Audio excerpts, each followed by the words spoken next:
ಪರಲೋಕದಲ್ಲಿ ಆಸೀನನಾಗಿರುವ ಪ್ರಭುವೇ, ನನ್ನ ಕಣ್ಣುಗಳನ್ನು ನಿನ್ನ ಕಡೆಗೆ ಎತ್ತಿದ್ದೇನೆ. ಕೀರ್ತನೆ 123 ವಾಕ್ಯ 1.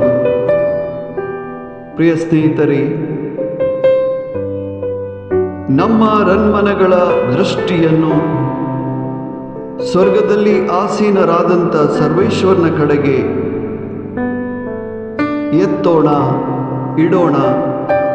ಅವರ ಕರುಣೆ ನಮಗೆ ಲಭಿಸುವವರೆಗೆ. ಆಮೇನ್.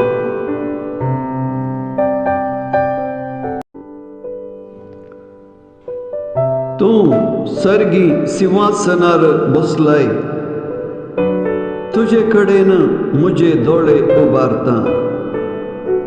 कीर्तना 120:3 ओळ 1. सर्गी सिंहासनार बसल्या आमचे देवा थंय, आमची दिस्ट आमी कंचवया. आमची काळ जमाना ताचेर आमी कंचवया. ताणे आमची काकुळत करीसर. आमेन.